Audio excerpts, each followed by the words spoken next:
আসসালামু আলাইকুম রহমতুল্লাহি বরকাতুহু। সম্মানিত ভিউয়ার্স, আমরা আজকে এসেছি পিরোজপুর মরহুম আল্লামা দেলোয়ার হোসেন সাঈদীর এলাকায়। আপনারা দেখতে পাচ্ছেন মরহুম আল্লামা দেলোয়ার হোসেন সাঈদী, যিনি কোটি কোটি মানুষের হৃদয়ের স্পন্দন, যার ভালোবাসা প্রত্যেকটা মানুষের হৃদয়ে রাঙিয়ে দিয়েছেন এবং তিনি বিভিন্ন জায়গায় বিভিন্ন দেশে মাহফিল করেছেন, যাতে করে মানুষ তার কথাগুলো শুনে ইসলামের সুচিতা ছায়াতলে এসে ইসলাম গ্রহণ করেছে। অনেক ইহুদি খ্রিস্টান মুসলমান হয়েছেন। সেই মরহুম আল্লামা দেলোয়ার হোসেন সাঈদীর আপনারা দেখতে পাচ্ছেন সুন্দরভাবে যে কবর, এবং তার পাশেই তার কলিজার টুকরা সন্তান মরহুম রফিক বিন সাঈদী এবং তার মায়ের কবর। এটা তার পারিবারিক কবর নামে পরিচিত। আপনাদেরকে আমি আরও একটা কথা বলছি, সেটা হচ্ছে আমরা সিরাজগঞ্জ জেলার অধীনে মাজলিসুল মুফাসসিরিনের 2 শতাধিক লোক আলেম ওলামাদেরকে নিয়ে আমরা এই পিরোজপুর মরহুম আল্লামা দেলোয়ার হোসেন সাঈদী রাহিমাহুল্লাহ এর কবর জিয়ারতের উদ্দেশ্যে এবং সেখানে দেখার জন্য পরিদর্শন স্বরূপ আমরা এখানে এসেছি। অসংখ্য আলেম, যেই আলেমগুলা গড়ানোর কারিগর ছিলেন মরহুম আল্লামা দেলোয়ার হোসেন সাঈদী রাহিমাহুল্লাহ, তার ভালোবাসার টানে আমরা এখানে এসেছি।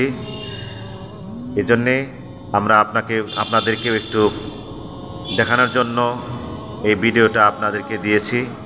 আপনারা অবশ্যই তার ভালোবাসা, তার মহব্বতের খাতিরে, ভালোবাসার খাতিরে আপনারা সকলেই লাইক, কমেন্টস এবং শেয়ার করবেন ইনশাআল্লাহ।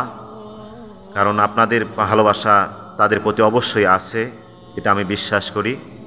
শুধু আপনাদের নয়, সারা বিশ্বের প্রত্যেকটা মানুষেরই আছে। আপনারা দেখতে পাচ্ছেন আমি মৌলানা মোহাম্মদ আব্দুর রহিম সিরাজি,